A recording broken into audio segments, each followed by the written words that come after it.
Bugungi konservativ miyomektomiyadan olingan miomalarni hajmi va razmerlarini ko'rsatmoqchiman. Bular hammasi mioma hisoblanadi. Hozir bachadan butunligicha saqlab qolindi va bu miomani hajmi. Judayam katta hajmdagi mioma. Ayol 37 yoshda, hali turmushga chiqmagan, lekin bu mioma bilan ancha yildan beri kasallangan bemor. Bu miomalarning har birini hajmi subsiroz miomalar deb aytiladi bular. Endi bu yerda judayam ko'p hajmdagi miomalar yana.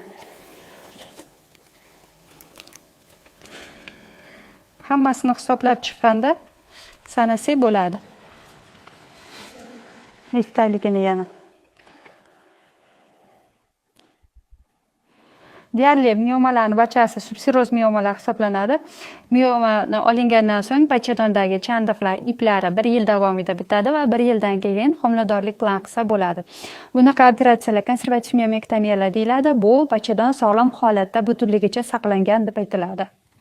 1, 2, 3, 4, 5, 6, 7, 8, 9, 10, 11, 12, 13, 14, 15, 20, 21, 22 ta miomasi bor ekan.